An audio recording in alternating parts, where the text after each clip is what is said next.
VS Media Tower, Demo. Papa Hotel, Lima Echo November radio check. Papa Echo November, good afternoon, read you 5. Good afternoon, read you 5 as well, Papa Echo November.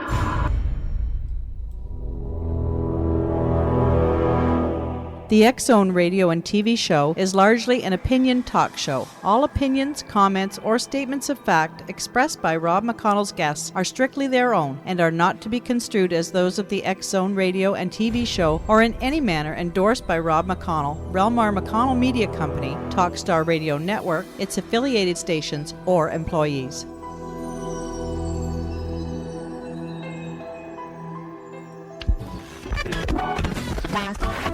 All Hit Radio.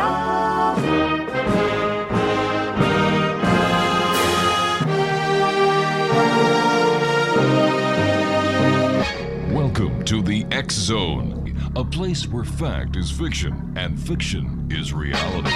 Now, here's your host, Rob McConnell.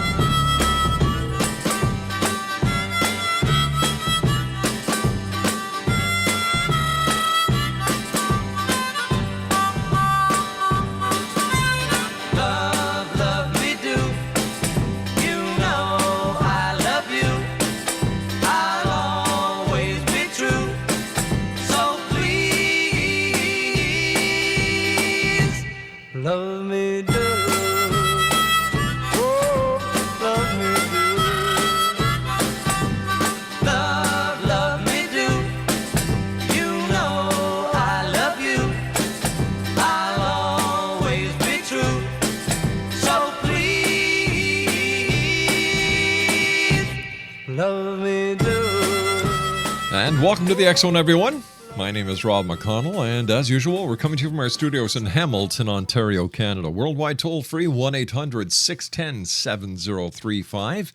Our email address is xzone@xzoneradiotv.com.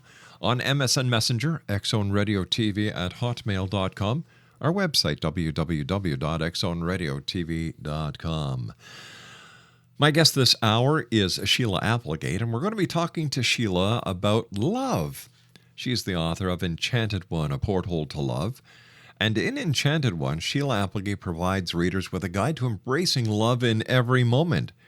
It gently reopens and reconnects readers' hearts with their minds and encourages them to surrender as they delve more deeply into their heart, their center, and explore their emotions. Enchanted supports the highest expression as readers find themselves resting in divine love.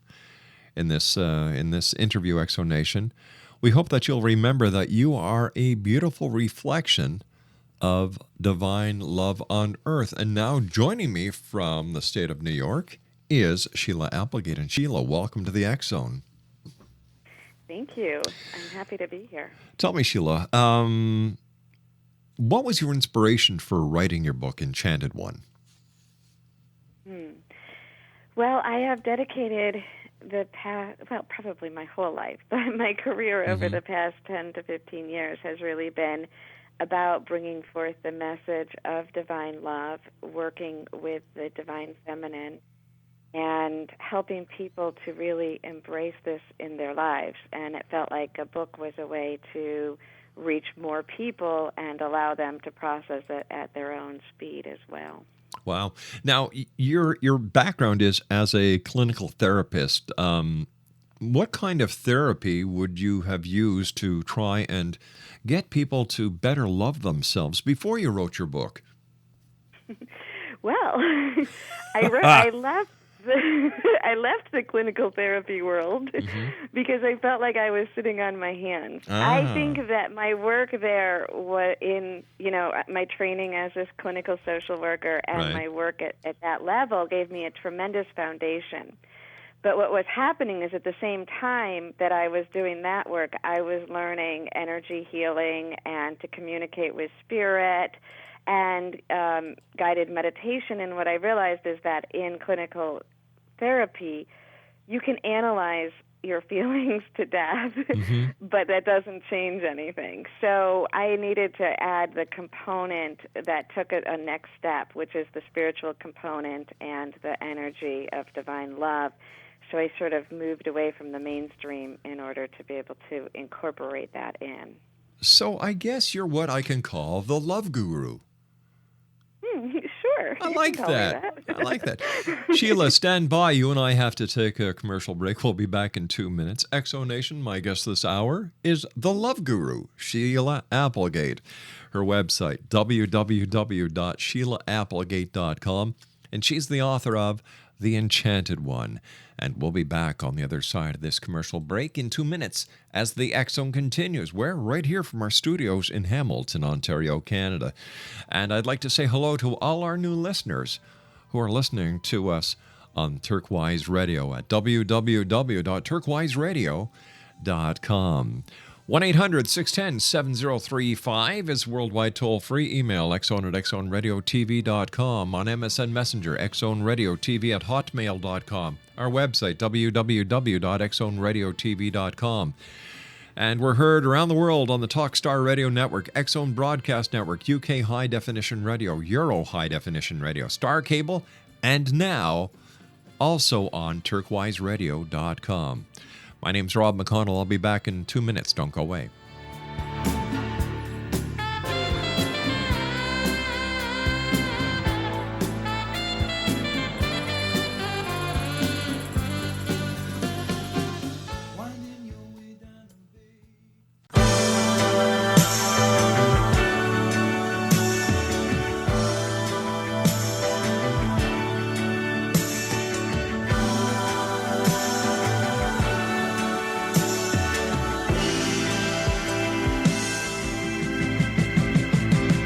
Too many broken hearts have fallen in the river. Too many lonely souls have drifted out to sea. You lay your bets and then you pay the price. The things we do for love. The things we do for love. Communication is the problem. Exonation, welcome back, everyone. Sheila Applegate is my special guest. A little bit about Sheila. As a clinical therapist, motivational presenter, author, and teacher, Sheila Applegate's passion is to provide a forum for people to process emotion and integrate spiritual understanding in their daily lives.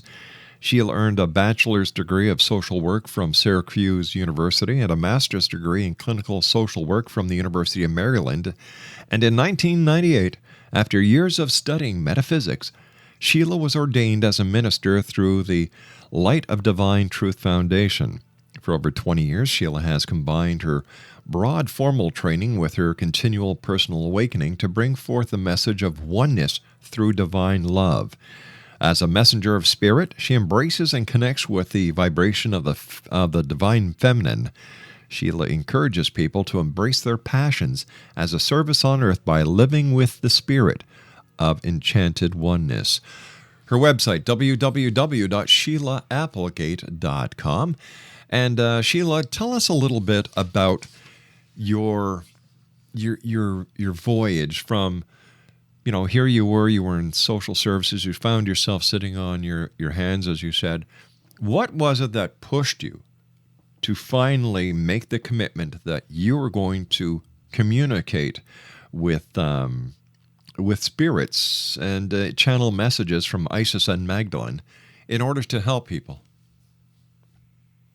Well, it was a journey more than a moment in time. I'm sure there was one moment where I said, okay, I'm done with this world and I'm going to live fully in the other one. But I had, like you said, been studying metaphysics throughout the whole time I was working in clinical therapy and realized that I really did have a gift to communicate with spirit. So I overlapped for quite some time where I did my mainstream job and I started a private practice communicating with spirit for people. And along that path, at one point in my journey, I had a vision of Magdalene, who came to me at a point when I wasn't doing a reading, which is what made it unusual for me, because I usually, saw spirit when I was working or in a meditation, and went through my life without that when I was not doing that. And one day she appeared to me when I was going through a difficult time, and I saw her in my living room, and she told me who she was, and that she was Jesus' beloved, and that she understood the journey in front of me would be difficult, but that she would be with me. And she placed her hands on my heart, and so much love poured into me that I completely overlooked the part about my journey ahead being difficult. But she did stay with me, and I journeyed through some of my own personal experience of dealing with deep grief and losing some of the people closest to me. I was teaching at the same time, and I just eventually moved over into that full time. What was it like the first time you realized that the spirit that was touching you was Magdalene? How did you feel when it all added together? Yeah. Yeah. You know, the amount of love that pours through her, and then Isis, she introduced me to Isis before I didn't have a context for it. Not that I had a tremendous context for Magdalene growing up in this society, but I did have some. The love is so deep that everything just makes sense in that state. And I think that's what I try to bring forth, and I think that's why I love that gift so much, because the words that are said are beautiful, but the vibration that flows with them when I speak for her is what is really life-changing. How do you communicate with her if you want to get some information for someone? Is it hard? Is it instantaneous? Do you have to go into a state of meditation? It's instantaneous for me now. I mean, it's a skill that I've been able to do much easier over time, but I do an opening prayer. So if someone comes to me for an individual session, then I can work either with Magdalene, Isis, my guides, or the person's personal guides or loved ones who've crossed over. But when I'm doing individual work like that, or if I'm doing a channel for a large group, all I do at this point now is I have a prayer that sort of states to the universe that I'm working now, and I just expand my attention into that, and I begin to speak. So it's very much on demand at this point, and easy for me, actually. What would you say to some of our listeners who might not believe in channeling? How do you deal with skepticism?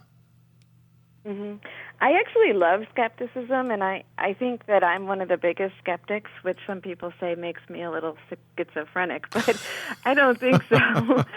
I think that I got here because I was skeptical. I didn't just pour it over. I let the vibration. When I saw that vision, I analyzed it. I made sure that it felt right to me. And everything I hear and listen to, I run through my own heart and only accept what feels right, and I want everyone to do that. And I think that everybody channels in some form or another. I think it's a really natural state.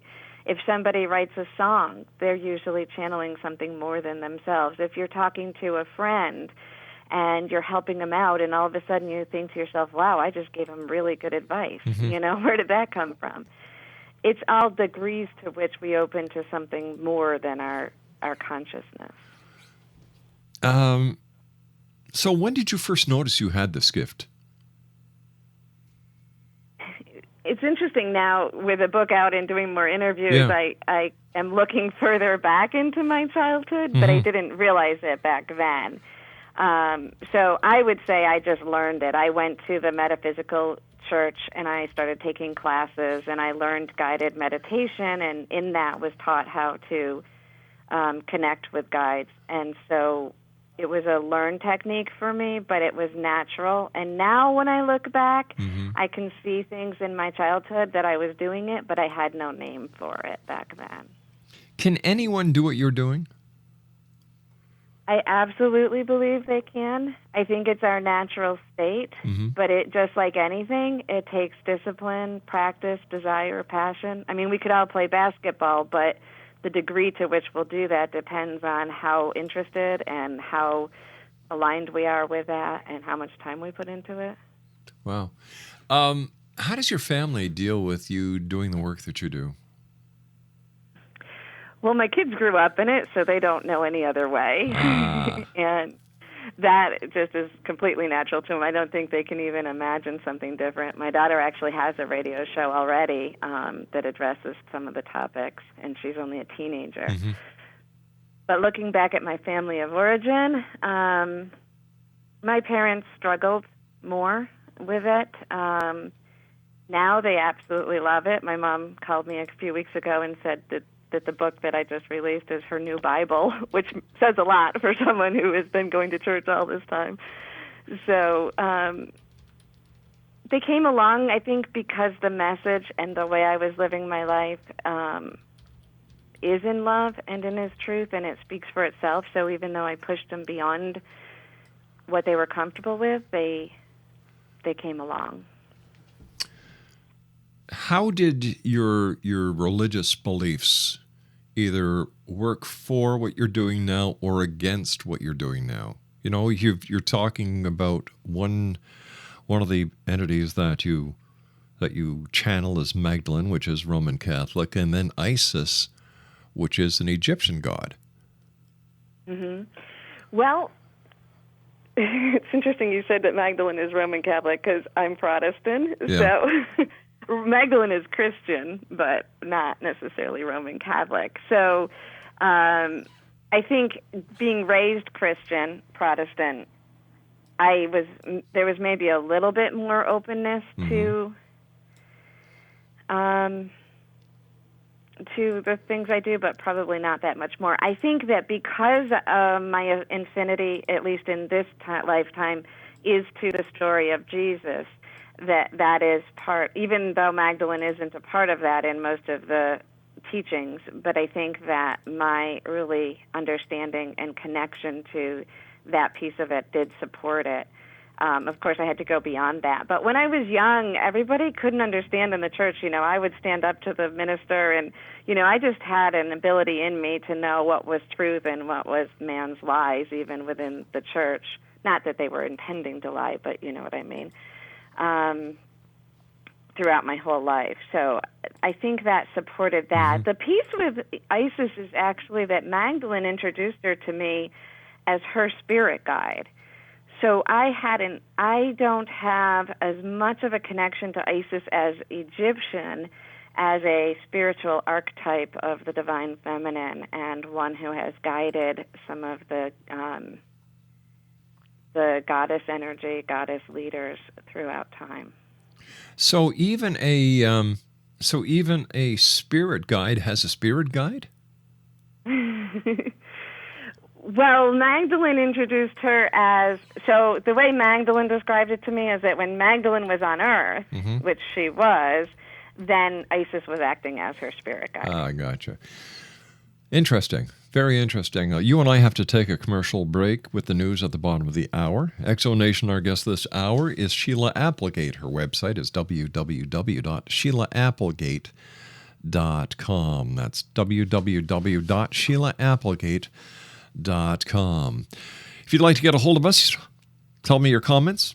If you have any ideas for shows, or if you'd like to have one of the guests back that we've had over the past 21 years, you can do that just by sending me an email to xzone@xzoneradiotv.com.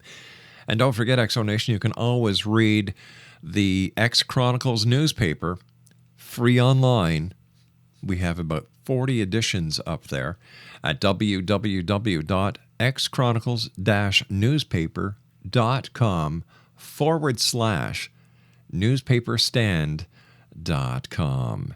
And SHEILA Applegate and I will be back on the other side of this commercial break with the news as we continue talking about love here in the X Zone. My name is Rob McConnell. Don't go away.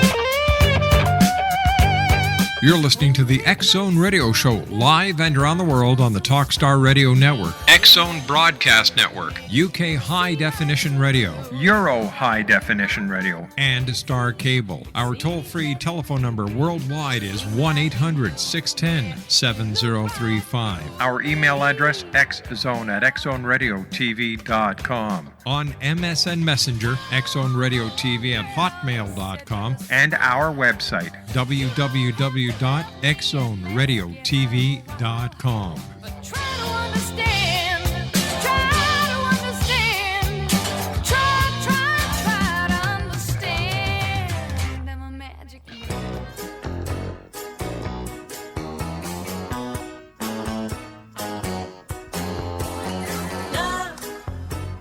Love will keep us together.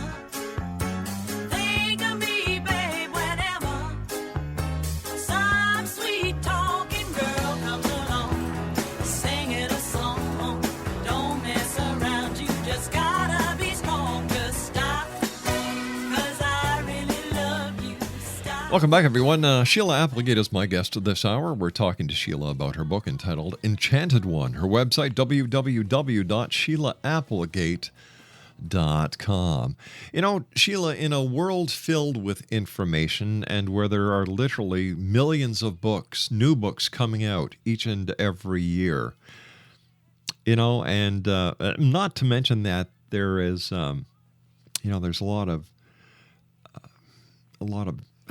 positioning for precious shelf space in the bookstores. What made you write such a book? That's a good point, and I thought that through many times. Like, why do I need to bother? And you know what, Spirit I think it was my connection to Spirit just pushing me forward and forward that I needed to, and then people that I worked with also asking for it.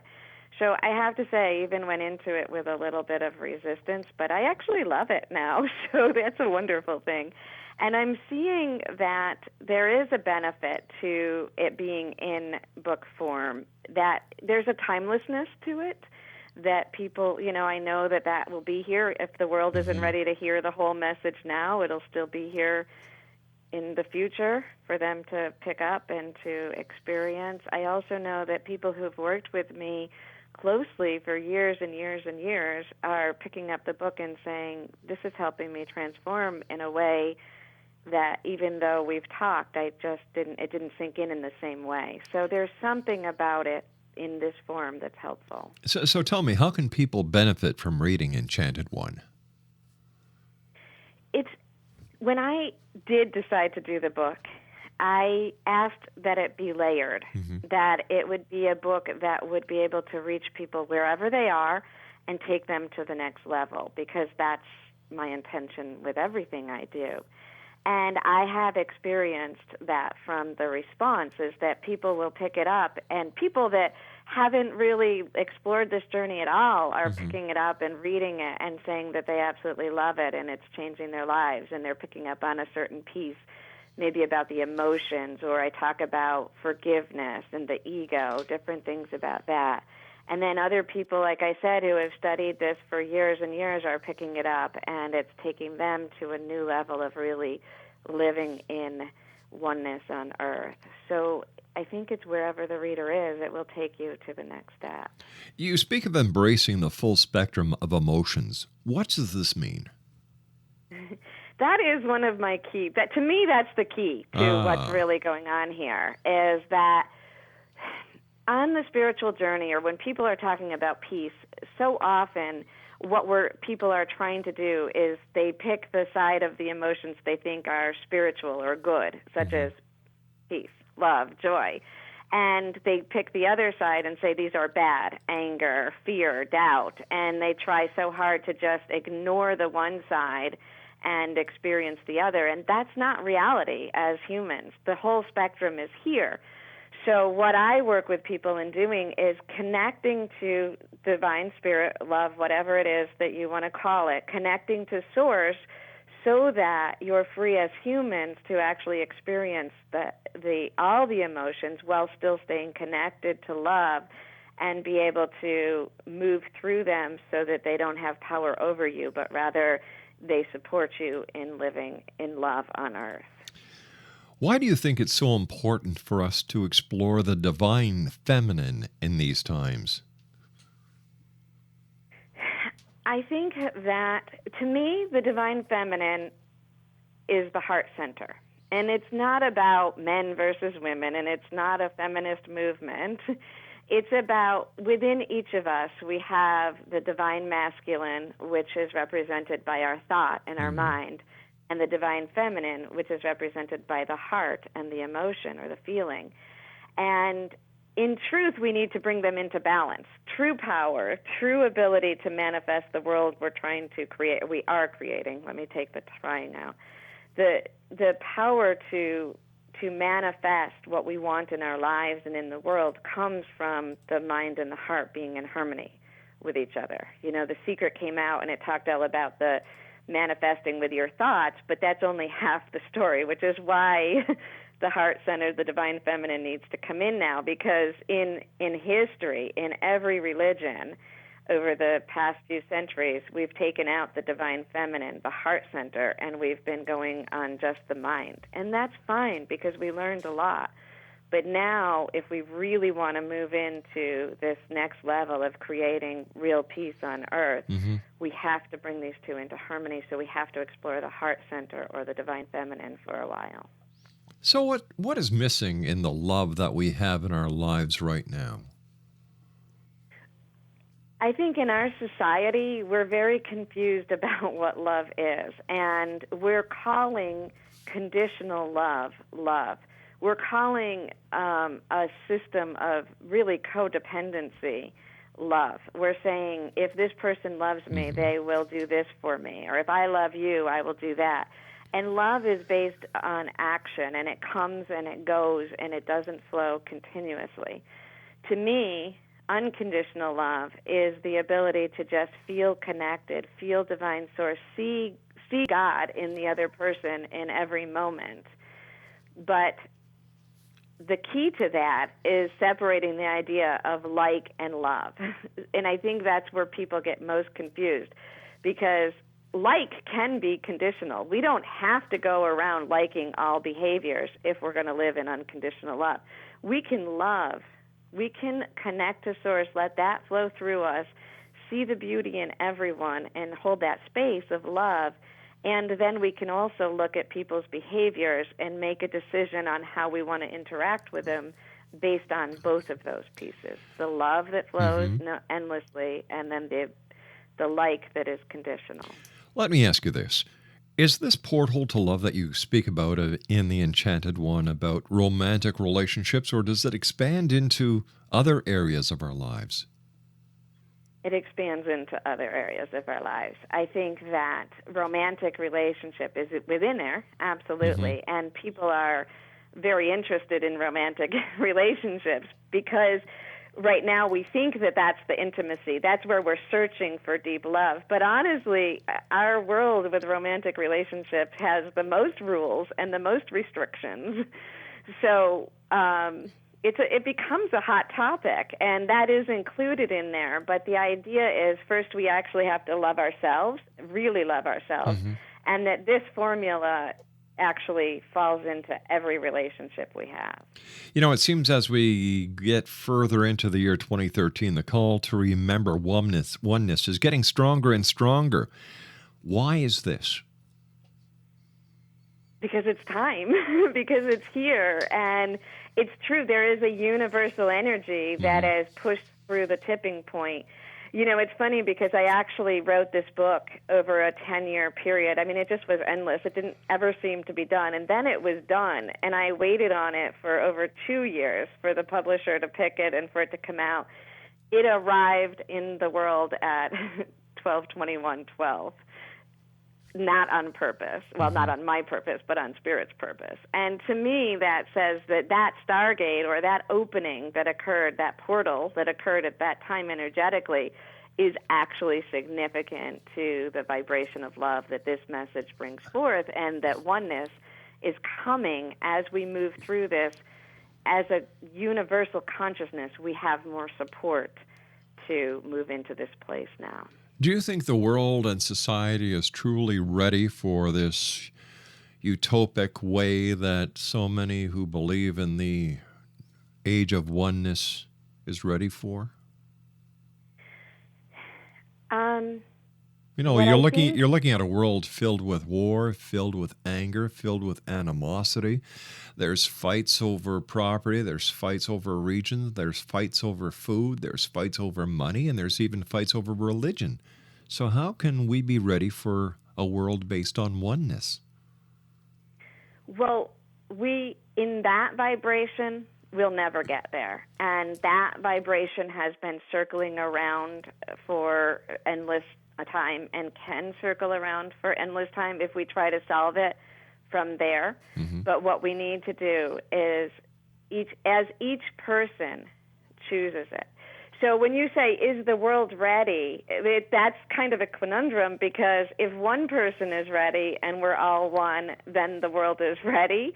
But you can also look at it as if one person is not ready, then are we all not ready? And so what I advocate is that we need to start with ourselves, that we can only take this as far as we ourselves can bring it into our own lives. And I am not advocating that we ignore the world, but I am advocating that we choose it as individuals right now. We do whatever we need to explore ourselves, to get ourselves into that place of oneness and hold that space for others. And as each individual does that, it goes into our universal consciousness, and eventually we move into that place.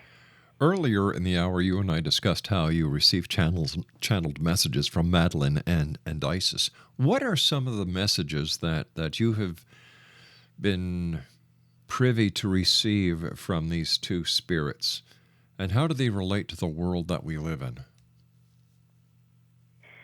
Well, it's interesting. And in the book, there's actually some of the channels are in there. So it actually weaves together my words and each of theirs in different sections. But they are both very much advocating that that moving into the heart center, and that the time is now.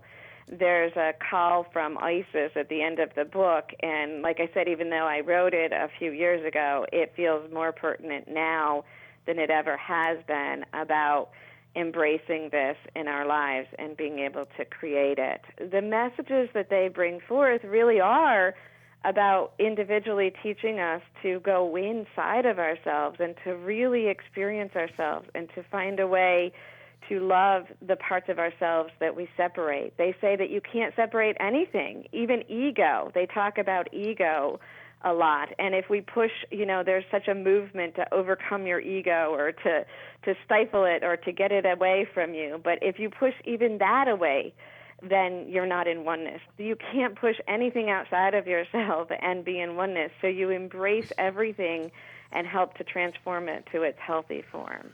But how can we live like that in a world like the way it is today? It's a fast-paced world. It's a demanding world. Mom and dads need 1-2 jobs. The family units are starting to suffer. Religious philosophies are starting to fall and regroup and reorganize. So where does this new age way of thinking of oneness actually come into play in a world that is based on so much stress and so much reality? When I listen to you say that, my only response is, how can we afford not to, with everything you say? When the world is at that, how could we not make this our priority? Well, I don't want you to take this wrong, but I don't believe that putting ourselves into a state of kumbaya, let's hold hands and sing, is going to solve any problem. No, and I don't either, so I don't take it wrong. I was waiting for you to say something to that effect. All right. I think that, in the 60s it showed us the idea of love, but it wasn't concrete. It wasn't grounded, and that's why it didn't take. And every prophet, when I came forth with these messages, I had to ask, okay, every prophet that has come forth before with messages of love, the message has not stuck. So if I'm going to go forward, not saying I'm a prophet, but anyone who brings the message is, if I'm going to go forward with this message of love, how do I make it different when I teach it? And the message that I received is that each person has to embody it for themselves. You can't look at anyone outside of yourselves and hold it as that. You can't. This is not about. I am so against just staying in that whole bliss and pretending everything is okay. ISIS is about getting to the down and dirty in yourself and to looking at those places that you don't even want to look at in yourself and in anyone else, and finding love in those places. It's not about this light, fluffy, ignore everything journey. This is about let's actually do this within ourselves so that we can embody it and show others. All right, stand by. You and I have to take our final break for this hour. X-Zone Nation, SHEILA Applegate is my guest. Her website, www.SHEILAApplegate.com, and she's the author of The Enchanted One, A Porthole to Love. And SHEILA and I will be back on the other side of this commercial break as we continue looking at love through SHEILA's porthole. The name of the book is The Enchanted One, A Porthole to Love. Here in the X-Zone. More information on SHEILA can be found at her website at www.SHEILAApplegate.com. My name is Rob McConnell. This is the X-Zone, SHEILA Applegate, and I will be back on the other side of this break. Don't go away. Be strong, just stop, 'cause I really love you. Stop, I've been thinking of you. Look in my heart and let love keep us together.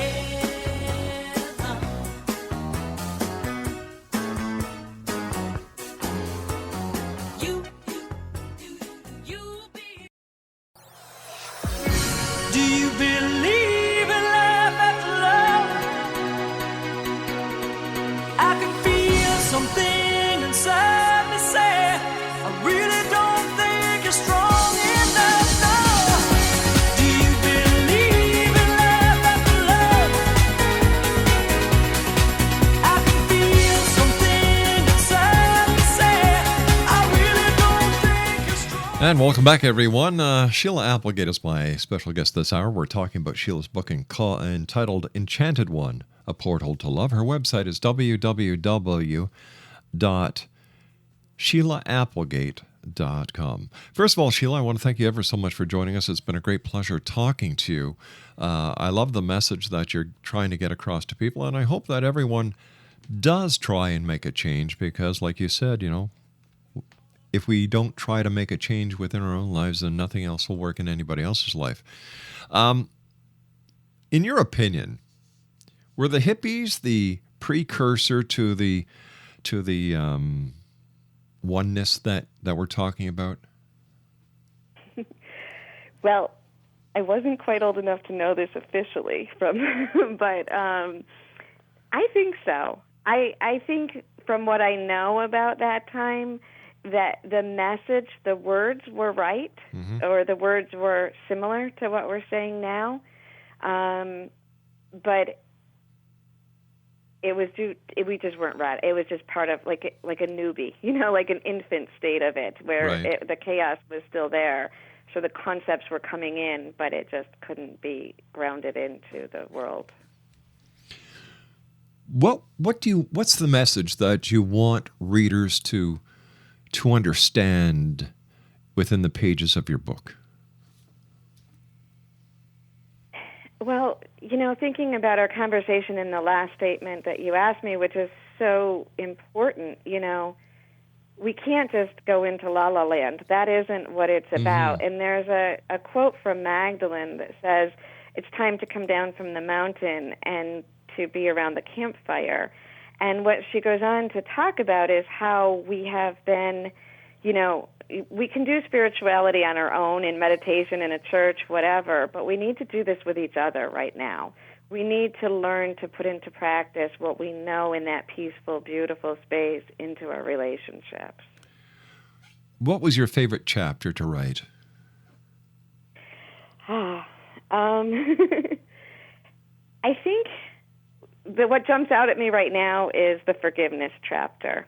And I talk about forgiveness in a whole different way than what people have been experiencing it. And at that point, I also share my story of losing my beloved to a drunk driver and how I used that to move into a space of love.